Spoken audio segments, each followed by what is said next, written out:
but these are the ones that are still sort of there for me, which is how supportive is peer review, given that there may be competing agendas within the process, whether that's to do with gatekeeping or championing novice and early career researchers and writers. What are authors looking for from their peer reviewers? There's a typo there, it should be from the reviewers. The word supportive comes up as much as things like rigor. And then I think also looking at barriers and benefits to becoming a peer reviewer, what they might be, and how reviewers and reviewees are supported in various contexts. And finally, thinking about peer review beyond the more formal processes, the informal peer review that goes on. How do we do this in terms of scholarship and EAP? Should we do more of it across institutions? And there are just a few suggestions there of other ways in which peer review can manifest itself. So that's me, bit of a ramble, I'm afraid, but just a collection of thoughts that has led us to sort of bring these perspectives together and hear about different people's takes on peer review. So I'm going to hand over now to Rob and Eddie.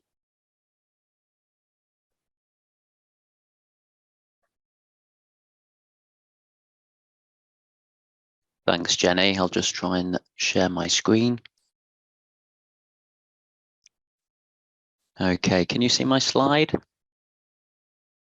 Super. Well, thank you for that, Jenny, and thank you for organising the session today, and Susie and Letitia and the ResTES team for inviting Rob and I along today to speak about our work. So I'm Eddie Cowling. I'm Departmental Assessment Lead at York. And Rob? I'm Rob Playfair, and I teach at Queen Mary, teach EAP at Queen Mary, and also I'm doing my PhD at Birkbeck, and I'm the co-convener of the TAFSIG, you can see in the top right of the slide there, which is a testing, assessment, feedback, special interest group, and that's the context of our session today.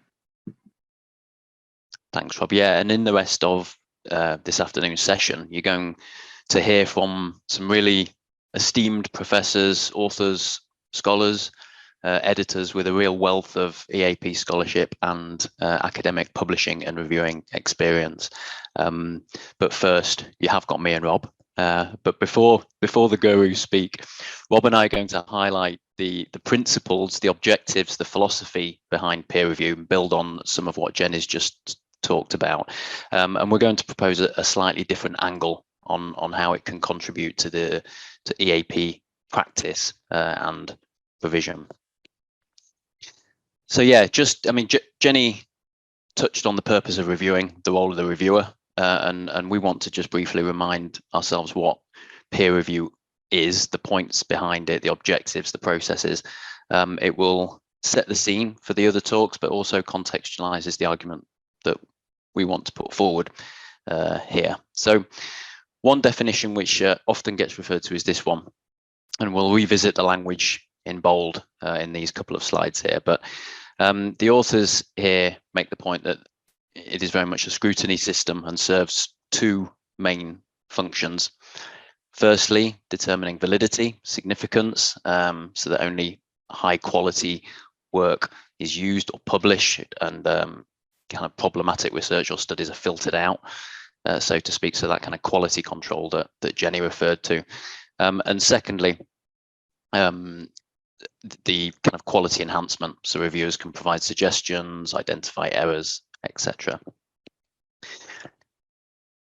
Elsevier, if I pronounce that right, a large academic publishing company, which many of you will be familiar with, broadly agrees and outlines the kind of numerous key roles that a reviewer has in ensuring valid and quality research, but also emphasizes how the reviewer builds connections, relationships with others in the field by doing this, and how there's a kind of very much a reciprocal aspect to the role, but still very much prioritizing, the rigorous standards, identifying valid and invalid research, preventing ethical breaches, that kind of thing. And again, we're going to return to these definitions in a moment, but again, worth paying attention just to some of the language that's used here around the objectives of peer review. Now, Rob and I both work in EAP and language testing and assessment. Such assessing is, of course, high stakes. It's central to the student experience. It's very important to get right. We actually met when we were both looking for some kind of reciprocal help to pilot our in-house tests, our in-house language tests, as part of quality assurance and kind of the validation process. And what came out of that was this collaboration, the initiation of the TAFSIG piloting network, which is part of the special interest group that we're on, that Rob referred to. Now, the initial purpose of this network was very much around the lending of students so that people could try out their tests on groups of representative learners. So pilot testing in the traditional sense, I suppose. But the more we spoke to colleagues who had signed up and who were involved in the network, and there was a lot of interest around this, the more we spoke to colleagues, the more we realized that there was a real desire, a real appetite from those involved to apply those core principles of peer reviewing to the test writing process. And Rob will talk a bit more about those conversations with colleagues. But as you can see, the objective, the aim now of the network has really evolved and reflects those objectives that kind of underpin peer reviewing. Connections across institutions with colleagues, developing and improving quality of assessments, building communities, and importantly, that sharing and developing expertise. Such peer review, the nature of peer review in this context has taken different forms. Participants may share assessments, may request scrutiny, feedback on the task design or the instructions, the student-facing instructions. I know colleagues might be asked on the appropriateness and level of a text used in a reading assessment, for example, or they may collaborate on marking criteria. So network partners may share marking criteria and may try it out before providing suggestions for improvement. So why is it relevant then? Well, just to remind ourselves then of the role of peer review and peer reviewers that I outlined in those first few slides, and that Jenny touched on, these keywords: scrutiny, validity, rigorous standards, quality assurance, preventing ethical breaches, establishing professional relationships and networks. And our proposal to the EAP community is, to some extent, to consider assessment design as a scholarly endeavor, and kind of question why contain and restrict, why contain and restrict such admirable principles and practices to academic publishing, and can't these aims and these principles and practices be applied as a matter of course to assessment writing process and enhance and improve the student experience? This is the ethos, this is the philosophy behind the piloting network, to bring those principles which underpin peer review into practitioners' roles, to make it central to the assessment design process. As I say, to improve quality, validity, and in many ways to approach assessment and test writing in some ways as a form of scholarly activity. I'll hand over to Rob. He'll tell us more about how the network's evolved and why this kind of reviewing processes are valuable, but also the challenges. I'm okay to hand to you, Rob. Thanks, Eddie.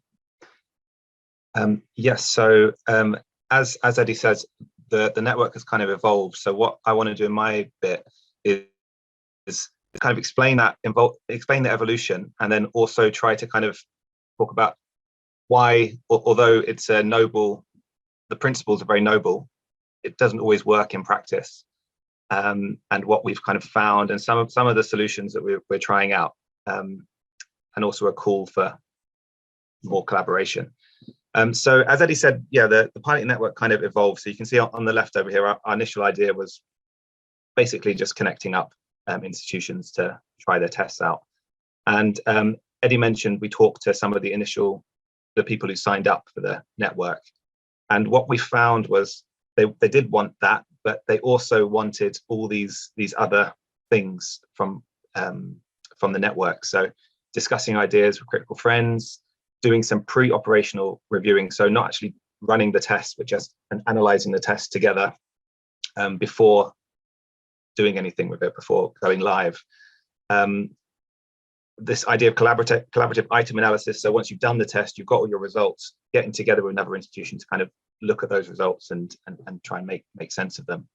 So we got this sense that there's a much bigger, broader interest in what this network could possibly do, and all of these things we thought kind of come under the banner of peer review. Eddie, I don't know if you can go to the next one. But, and there's always a but, and the but in this case is in talking to these people who signed up, there are a bunch of very kind of barriers came up that were quite commonly mentioned. So I just want to share 3 of them that I think are kind of relevant to the peer review topic of today. So the first one is departmental assessment literacy. So this kind of means the practical and theoretical knowledge of assessment within a department. So you could call it maybe the culture, the assessment culture there. And that sometimes that can restrict the scope for getting involved in these kind of peer review activities.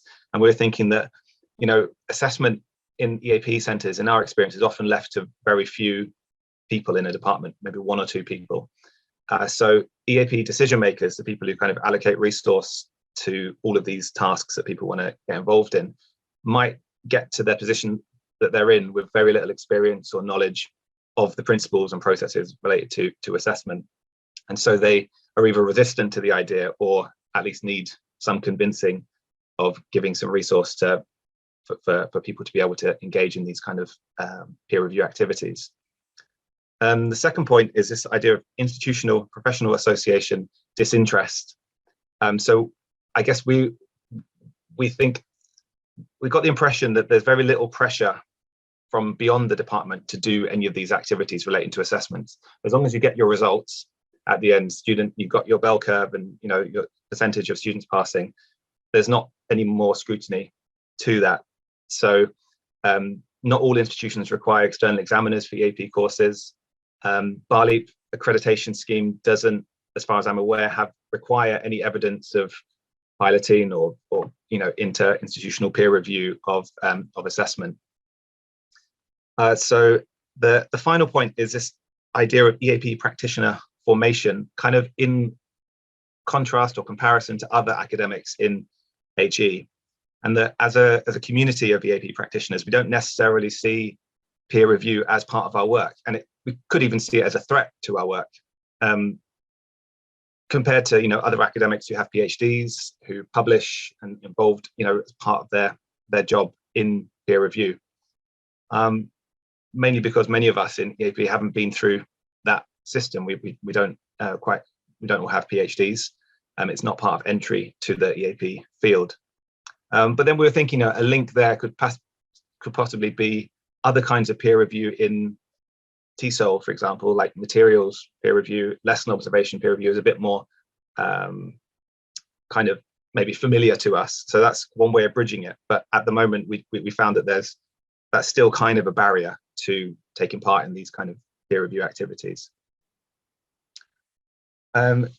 Next slide, Eddie. Thanks. So yeah, as Eddie said, we're kind of making the case in our bit now that peer review should have a bigger role in assessment design. So the question is, how could? So it's a big could. So if all those barriers are kind of addressed somehow, how could it benefit the EAP field? So the first point is that it could build our confidence in the quality of our assessments and kind of maybe empower us to take a bit more of a bigger role in institutional language assessment, policy and practice, things like admission tests. And we could, you know, use our practice as examples from other departments with the confidence that, you know, our peers in the field have kind of, you know, had some input into making it better. the second point is about professional networks. We could build professional networks beyond our institutions, and kind of start to normalize collaboration as part of a regular part of our job. And in doing that, kind of develop a kind of deeper knowledge of assessment theory and practice.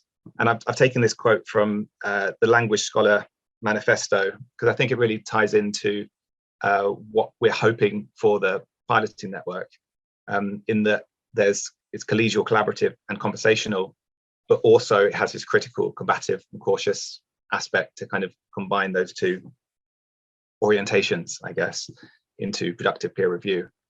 The third point is about being innovative and taking risks. And I think in that kind of collegial, collaborative and conversational context, there's more scope to be innovative. We don't just have to repeat what we've done in previous years. It gives us a place to take risks that aren't in live test situations. And the final point is something we were talking about in terms of, I guess, relating to EAP practitioner formation, of being a kind of a stepping stone towards more traditional sorts of peer review, which I think we're going to hear from Bea and Alex and Nigel,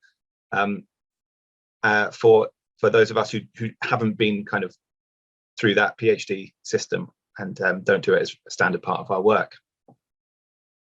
Okay, so the last point then, Eddie, we can have a slide, is what are TAFSIG doing? So these are just a few things that we're doing. We've updated our piloting network guidance to include some suggestions for different kinds of peer review activities that aren't just sharing students. We've got this. We have our regular coffee clubs.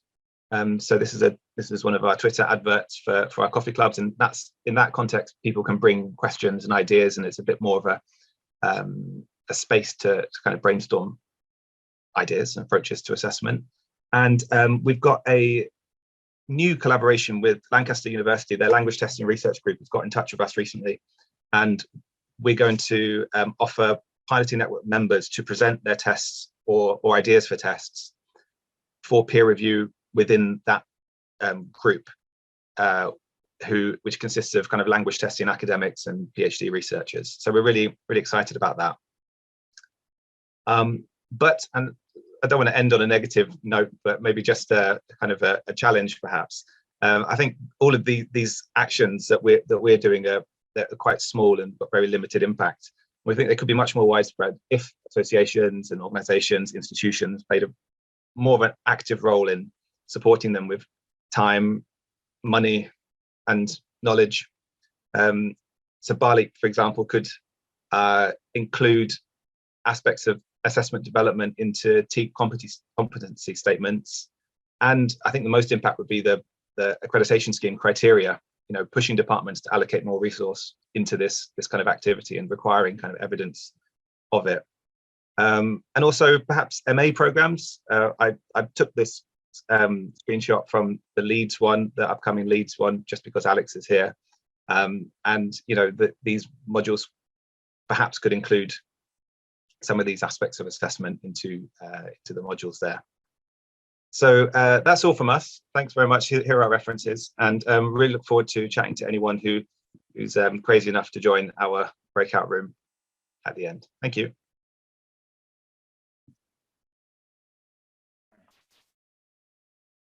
Brilliant. Thanks, Eddie and Rob. And if people are sort of putting questions together based on that for the breakout room, they can join you later. Great, thank you.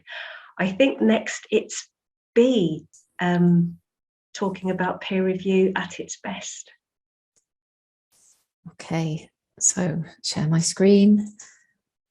I think, can everybody see my screen? Yeah, okay, right. Okay, so yeah, I'm feeling very fraudulent, having sort of had sort of the sort of introduction and kind of Eddie's comments about sort of who was coming afterwards, because it feels like what Jenny and Eddie and Rob have said is far more researched and sort of developed understanding than my own, which was sort of Jenny asked me to talk based on a comment that I can't actually remember making about sort of the peer review of the books that I wrote.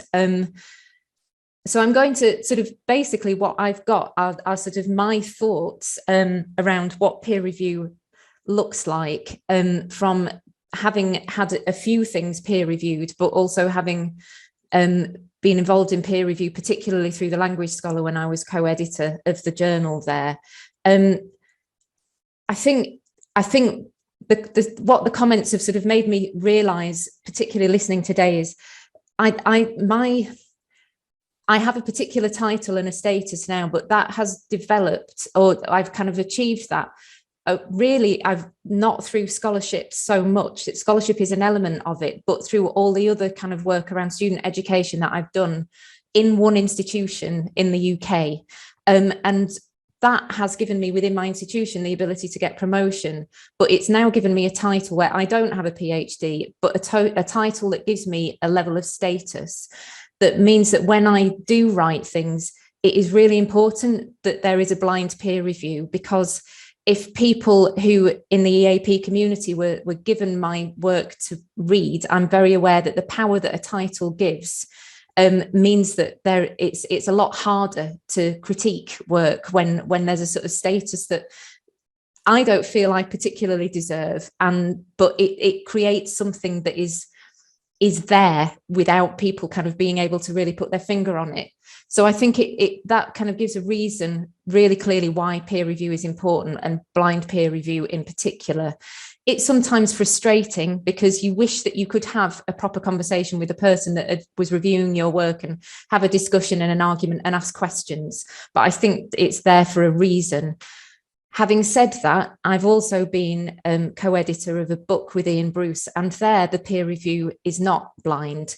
And there are benefits to that, because you can have that conversation and make decisions within the context and knowing who's written and what where the work is going to be published and what the purpose of that work is going to be. And I think that's something that we need to think about. That I think Jenny raised that point, that the Language Scholar, for example, is to encourage people early on in their career.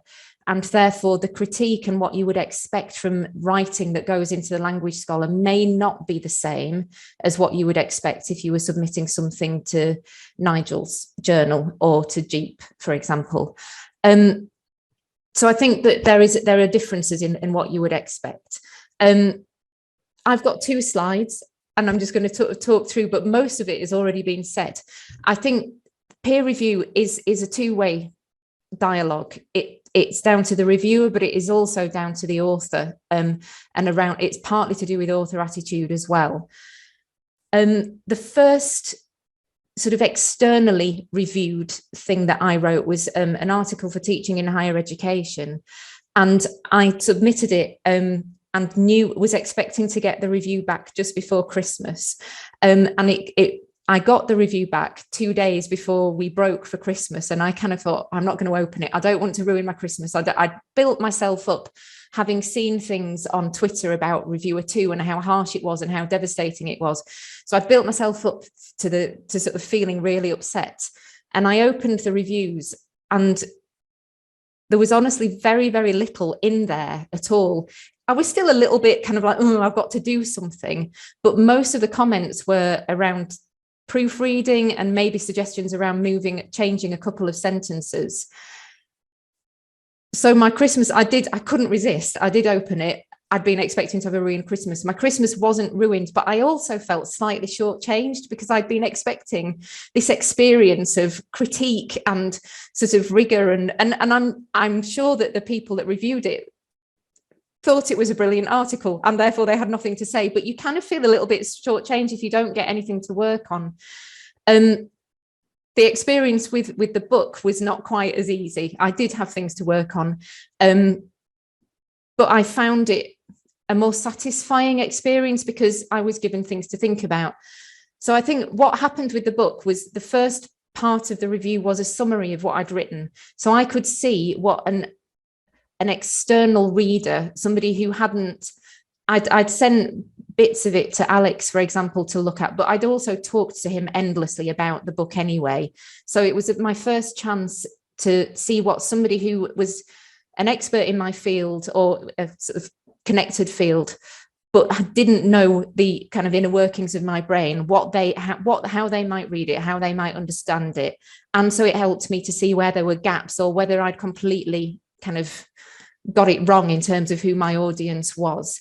And one of the points that they made was that it wasn't clear who the audience was. And I kind of knew that. And one of the things that I had to decide was whether I was going to keep that ambiguity, because that was part of the purpose of the book, but how I was going to change it so it was clear that that was the purpose of the book to some extent. So it also helped me identify where the gaps were. When I submitted it for review, I was fed up with it, and I felt like I couldn't write anymore. I couldn't make any more changes. I didn't really know what to do next, but I knew that there were things that were not right, but I just couldn't work out what they were anymore. It wasn't massive things. I wasn't sending something off and asking somebody else to do the work for me, but I was aware that there were kind of niggles, but I wasn't really sure what they were. And the peer review helped me to do that. So it identified that kind of like, and I read it and I went, yeah. And it wasn't a massive change, but I felt it helped make it better. I was also given suggestions for further reading that helped me not go down another rabbit hole and feel like I had to change everything, but add slight tweaks to bits of the chapters. The suggestions that they made were really clear, were really constructive. It didn't feel critical of what I had or hadn't done, but it was like, you might like to think about this, but gave me really clear reasons why, what it would add to what I was writing. And I really felt like whoever it was that had written the review knew their stuff. They were bringing in their own knowledge, and they were relating it, or trying to relate it as much as they could to what I was trying to do. So I think that was what I felt was good. I don't know whether it's best. I've not had that much experience, but it was what I felt was good. But I also think it was about my attitude. I was open. I wanted to know what to do to improve.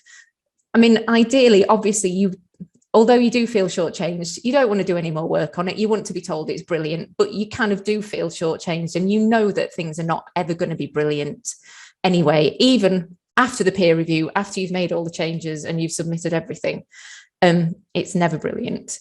So I think in terms of, you can get the feedback, but you've got to see it as a conversation. What the reviewer says is not finite, it's not definite. You don't have to agree with everything that they say, but you have to listen or read, and you have to take it on board.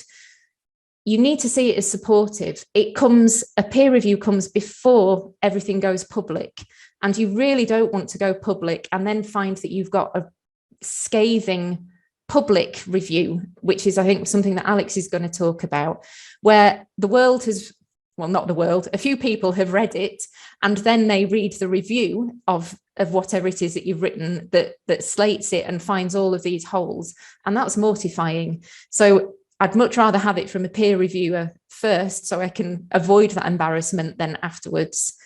You don't have to see it as definitive, though. You can read it and kind of think, okay, they've misunderstood here, and respond to that and explain why they've misunderstood. But you do also need to think, okay, if that person's misunderstood what I was saying, maybe there's a reason, and maybe I do need to reframe it. I'm not going to change my argument, but I need to think about how I've put it forward, because somebody has misunderstood clearly what I was trying to say. And I've put in brackets, if it's a straight reject, then it is definitive for that journal or that place that you're writing it for. But if the reviewer's still done their job and given you feedback, it might not be a straight reject and you dump the project completely. You might want to take on that feedback and think, okay, it's not right for this journal. There are things that I need to work on, but I could resubmit somewhere else, but taking on board the feedback that person's given me, if the peer reviewer's done their job first.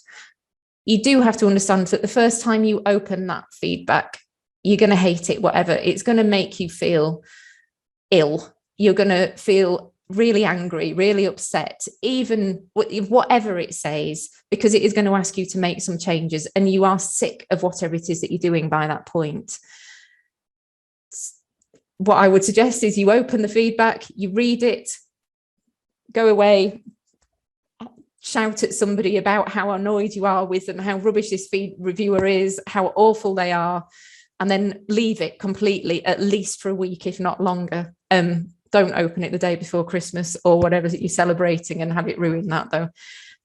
You also need to value the time that someone spent on you. You know, they're doing it for free, essentially. It's not workloaded particularly. They've spent time, they've given you their thoughts, their knowledge, their expertise, and spent time on your work. And then you need to work through the comments and show how you've addressed them. And if addressing them is, I'm not going to make any changes, you need to explain why you're not making any changes. A lot of the comments will be really easy to change, some of them less so. But I think to show that you value the work that they've put in, you need to show that you have taken on board the comments, that you've addressed them in some way. And if you do that in a kind of table, it makes it life a lot easier for you as well, because you can kind of see what you've done, where you've made the changes, and send it back, and kind of that then becomes part of the conversation. It's a long, slow conversation, but it does allow you to separate the emotional response that you're going to have the first time you read from what you're actually going to do later. And that really is all I've got to say. Much shorter. I think it's essentially, it is what Alex is going to talk about later. It's about being ethical. It's thinking about, from both points of view, what the impact of what you do and say is going to have on each other, and trying to do that with kindness. So as a reviewer, you might read things and think they're dreadful, but there's always something positive that you can say about it. And you need to think, it's like marking student work. If sometimes I will mark work and then afterwards I'll think, oh, those last 5, I was just really tired. I was in a really bad mood by that point. I've done those students a disservice, and I need to go back and look at those particular 5 on a different day and see whether it was that I was in a bad mood, or that actually those particular pieces of work were not as good as the rest of them.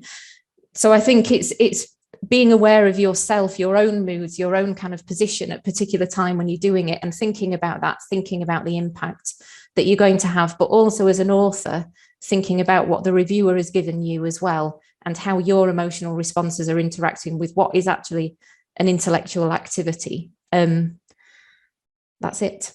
I will stop sharing my slides if I can remember how to do it. I never can. Now I've lost everything. Stop sharing. Have I stopped sharing? No. I've lost the grid. Oh, why am I so bad at this? It's because I don't use Zoom very often. Stop share. Found it. Found it. Sorry. Thank you, Bea. It's really interesting and valuable to have that insider's perspective on so many aspects of it, really. That's great. I think now it's Nigel talking about publishing in academic journals and things I wish I'd known before I got started. Hand over to you, Nigel. Thanks very much. Hopefully you can see this. Can everyone see that now? Yeah. Yeah, okay, thank you.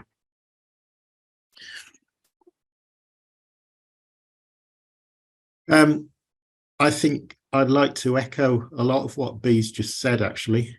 It sounded like really good advice. So just a slide of introduction. I've got a foot in 3 camps in a way. For my sins, I was co-editor of the journal English for Specific Purposes, and we used to get about 350 manuscripts a year submitted to us. I'm also the author of various things, and I review around about 30 or 40 articles a year for journals and some book publishers as well. So yeah, I think I can see, hopefully I can see all sides of this, although what Bea said about the author's perspective is very true. So the first thing I was going to talk about, I wasn't sure about people's experiences in the audience, how much experience people have had of publishing. But here are a number of decisions that editors of journals can make when they look at a manuscript. And I'm asking which the most common decision is. And I'm asking about which percentage of manuscript, what percentage of manuscripts do you think are rejected by top journals in TESOL? Of course, the most common verdict is reject. And depending on the journal, the rejection rate will be between around about 75 to around about 95%. I do have some figures for a couple of journals that should be of particular interest to us. Here are the figures for my former journal, English for Specific Purposes, and you can see on the right there, the acceptance rate is about 11 or 12%, so the rejection rate's around about 90%, something like that. And I've also got the figures for JEEP as well. You can see that the acceptance rates for JEEP is a bit higher, around 14 to 17%. But again, the by far and away the most common verdict there will be reject for about 80-something% of manuscripts. So this suggests that it's hard to get published in top journals. And a couple of other take-home messages are, when you do submit something, if you get a revise and resubmit verdict, or for that matter, if you get major revisions, you're winning. A revise and resubmit verdict can be seen in a positive light, particularly if you've submitted somewhere prestigious. So where they have very high rejection rates, revise and resubmit in a sense is probably as well as you're going to do the first time round. And so, of course, that means that to get published, you need to, as B said, dialogue with the peer reviewers. And I think the word that's used, or have a conversation with peer reviewers, is well chosen there. One of the things that I wish I'd known before I started trying to get published was that this is the case. I think the first thing that I wrote, I sent to ELT Journal, and I thought you just get accepted without the need to do anything. Sadly, that isn't the case, of course. So yes, interaction with peer reviewers and also the journal editor is necessary in order to move from that revise and resubmit verdict to hopefully an accept in the end.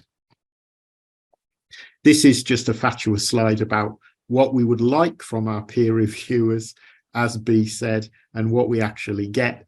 On the left, that's what we want, that the reviewers are wildly enthusiastic about our work and have nothing to recommend because it's so perfect. But of course, that's never, ever what we get, certainly never ever what I've had anyway. You just get a lot of comments. I am going off somewhat on the tangent for the next 3 slides because I wanted to compare and contrast publishing in a first quartile journal with all the peer reviewing that involves. I wanted to contrast that with publishing elsewhere. I think I missed a slide there. No, I haven't, sorry. I'm getting ahead of myself. This is what peer reviewers can do for you. They can help us make our work better. I've got in red towards the bottom of the slide. They can make your article, your manuscript, as good as it possibly can be. Peer reviewers can help you spot howlers or mistakes that you've made, but they can do more than that. As B mentioned, they can suggest further reading. That can be extremely helpful, actually. They can alert you to literature that you might not have known about or read, and that can then strengthen and buttress your work further. They can also do things like suggest good ideas for discussion. The discussion section, they might come up with good ideas there. They can also suggest good projects for further research.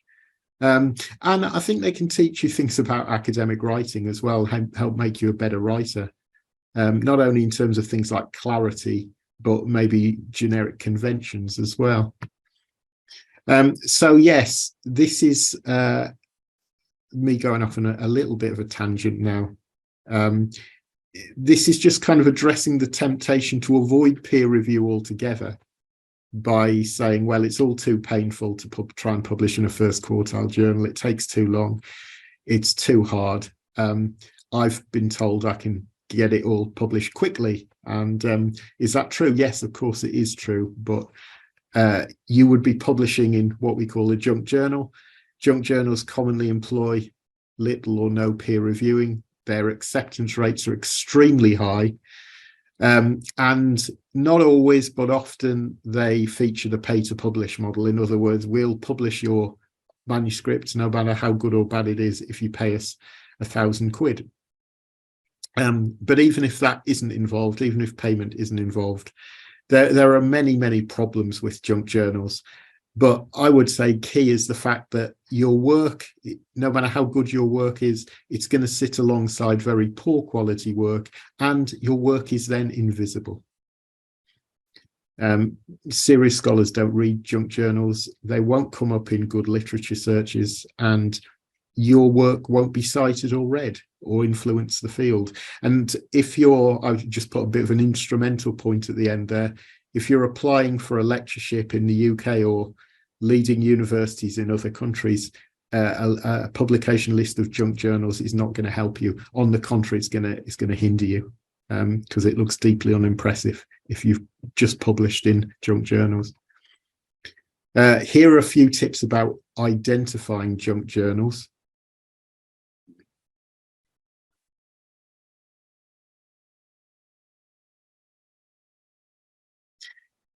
So I would add to that, not only avoid junk journals, it just means that if you're going to publish somewhere good, peer review is going to feature.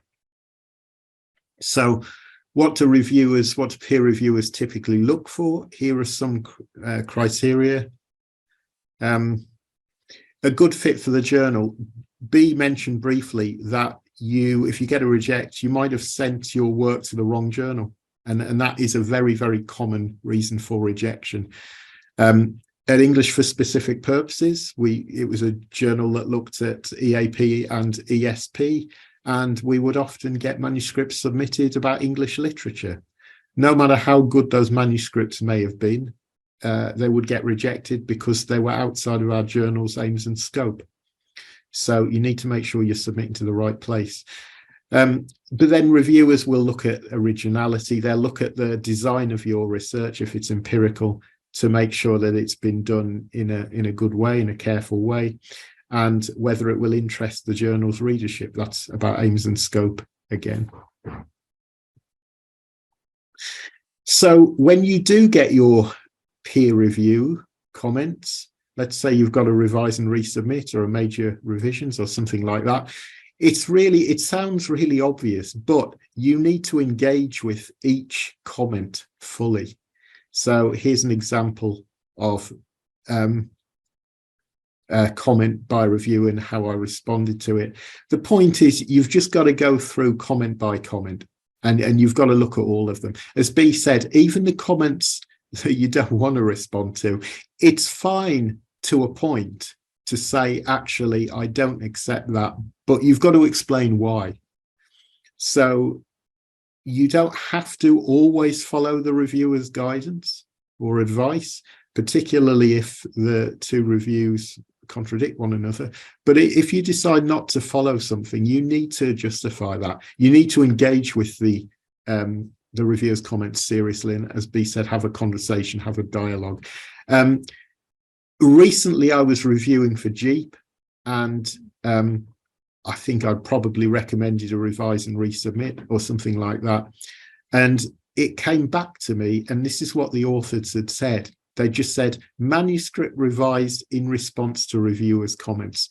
I then sent it back to the editor and said, this is not acceptable. You can't do that. The authors have to respond to the reviewers' comments properly. They did eventually. And the manuscript eventually was published, but it's really not a good look to not engage with the reviewers' comments. As B said, they have spent time. Reviewers don't get paid for their work. So they need their comments need to be looked at carefully and considered fully. And I've just given a couple of examples of in red. You will need several pages to address all the comments made, probably, depending. The first example there, I got to revise and resubmit. And so, of course, I had to write a lot more in response to that than I had to write for something else where I got a major revisions. So just a couple of slides to wrap up. What can you do to try and enhance your chances of success in the face of peer review?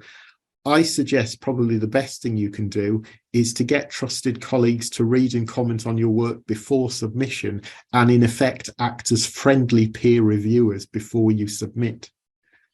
So hopefully then that will give you all the benefits of peer review with none of the downsides. Trusted colleagues are not going to tell you reject, but hopefully they will give you a lot of helpful advice and help you sharpen up your article as much as you can before you actually submit.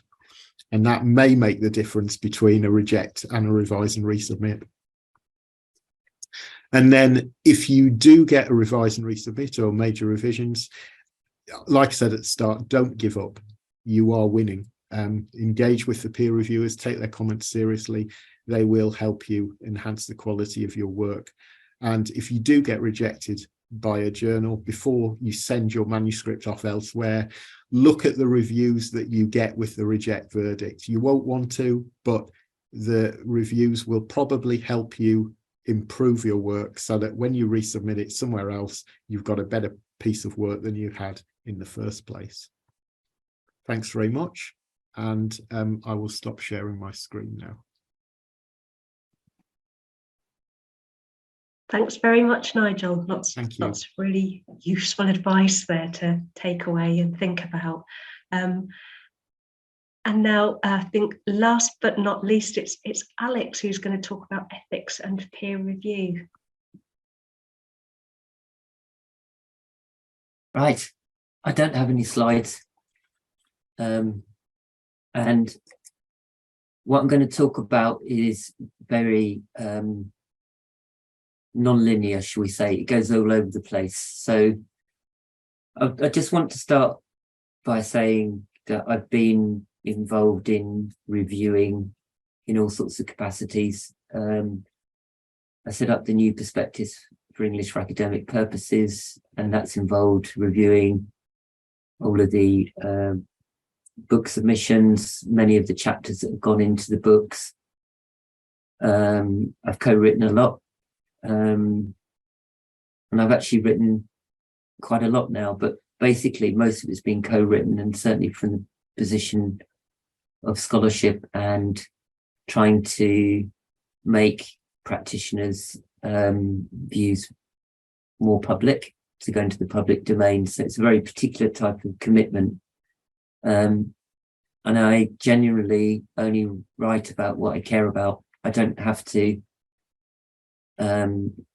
go through the whole process of being measured by what I produce, etc., etc. So there are no metrics attached to what I do. There are rewards, but basically I don't have to worry about those kinds of things. So I'm going to talk about ethics and what happens when our work gets released into the world. So it's not about all of the preparation of peer review and all of the support and issues that have been raised, but what happens when your work goes out there. And I'm really more interested in the ethos of what we do. So in other words, the practices of ethics, how it actually goes from being the idea of ethics as a kind of formal system of rules or judgments to actually what we do ethically. So I'm going to start with an anecdote that I think is relevant and hopefully will be more relevant at the end. Is when I was doing my PhD a very long time ago, I was invited to contribute a chapter to an edited collection on distance learning, and it was with people from the OU. It was quite prestigious, etc. And I was lucky to go through very supportive editors. I was reasonably happy with what I'd done. You get the excitement of receiving the book in the post, not seeing my name in print in that way before, all of those kind of nice things that happen. And then a few months later, I got an email on a Friday afternoon from one of the editors saying, we thought we'd better tell you the book's been published and a review's been published, and you may want to read it and take the time to think about it, and we'll get back to you following week. And the book got a very nice glowing review, except my chapter was singled out as bringing the standard of the book down, followed by some very kind of ad hominem criticisms of the chapter. And I'm not known for having particularly thick skin, but I remember this sort of burning sense of humiliation, and having had let the editors down, and this idea of being kind of exposed in public in that way, in ways that I felt were quite personal. It was more or less a kind of review of who's he. You know, we know everybody else, and he's written this rubbish, and the book is worse off for it being in there. I mean, it was quite pointed. And that kind of left quite a strong impression on me about the nature of what happens when your work goes out into the world. And it's linked to a broader concern that's come up recently in discussions with Ian, with Letitia and B, more and more so around the kind of, broadly speaking, the ethics of what we do and the underpinnings of that in scholarship and academia. So much of our work, whether we see it as that or not, is related to some form of judgment, assessment, and evaluation. We spend all of our time in academia undertaking those kind of activities, either explicitly or implicitly. So the kind of ethos, the practices that we undertake in higher education are governed by ethics of some kind. But we don't acknowledge that quite as much as we ought to, I think. So that's sort of like the preamble, but I've taken a particular interest recently in what happens to books when they get published. I mean, if you're lucky, your book will get reviewed. Not all books do. And if you apply a sort of more sociological kind of gaze or approach to looking at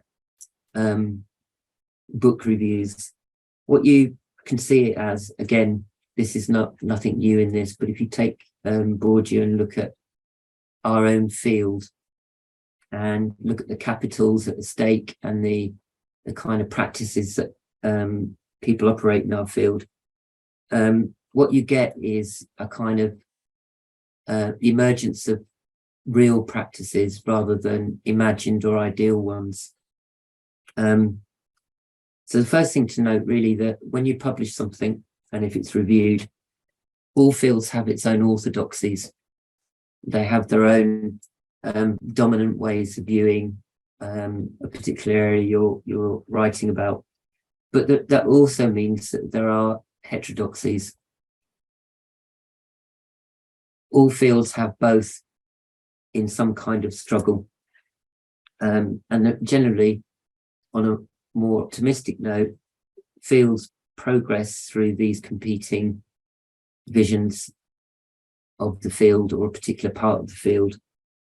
We have different visions, different ideologies, different theories that compete, but also we have agents in the field who are also involved in field struggles to compete for symbolic capital, for prestige, for status, legitimacy, and so on. So when you launch something in public, it's launching into that field, and it will be located somewhere amongst that with higher or lower status, with more or less acceptance. But all of those that are involved in this field, this pursuit, share the same illusio, which is basically that the game is worth playing, that it's worth the candle, so to speak. So everyone cares about what goes into the field, either as a threat, as an endorsement, as an innovation, as a contribution, but there is a judgment of where that piece of work is situated, where it ought to be. So things are at stake when you write something and when you review it. Everyone considers to a greater or lesser degree that it matters. It may not matter as much as reviewers would like. It may matter more.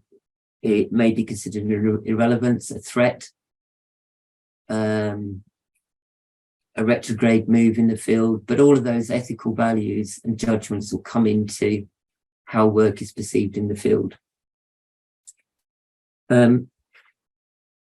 So what do you do if you're confronted with something in the field then, and you're in a position to review it? You can legitimate your own position in the field by perhaps denigrating it, endorsing it. It can help you. So there are all those kinds of orthodoxies or doxes that take place. And I think it's worth taking a step back and looking at these things of why we endorse things or why we criticize. So in the process of reviewing and thinking about the ethics of either reading a review, being subject to review, or undertaking one, what are we compelled to do through that review process? So when you read a review, are you compelled to tell the truth? What you perceive to be the truth? There are all these kinds of factors that come into it. And also, from my own experience of reading reviews, one sometimes wonders about the humility of the reviewer. So various cases of reviews that I've looked at, and one very good example is Pennycook's review of David Block's book, which is a classic case of essentially the master showing the apprentice where he's wrong through his erudition, and also some very, very kind of clever but nasty rhetorical moves. So book reviews can do all sorts of things. One interesting thing to note as well is that reviewing itself, undertaking a book review, has extremely low status in academia. There's almost no capital associated with it. It is considered to be an indulgence, slightly formulaic. It's considered to be not really worth it for your own CV, that kind of thing. And yet we rely on reviews constantly to make us aware of books, to understand what's in them before spending a fortune on them or whatever. The book reviews themselves also suffer from being extremely formulaic. If you read a book review, you get, generally speaking, some kind of contextualization, some brief summaries of each chapter, and then invariably you will read it's a valuable contribution to whatever field and it should be on everyone's bookshelf, and then some kind of limitation, something they wish they would have had. So we've made book reviews quite often into being much less than we could make them. There's very little creative engagement with the genre of book reviewing, and there are many different other possibilities that exist. And thinking about ethically how to make book reviewing more creative is also thinking about how to engage better with the writers of the book, with the field itself, and maybe thinking of book reviews as being a way of also making a contribution to knowledge. these kind of factors are very rarely considered in reviewing itself. So what I tend to find is that we limit ourselves in what we do with our reading when we and then turn that into review. We tend to be quite safe in how we do it or how we're allowed to do it. And I think that needs to change quite a lot, because we're not getting as much as we can from the book, nor are we contributing much to the field by producing those kinds of reviews. On a slightly related matter, I think we focus a lot on the performativity of writing.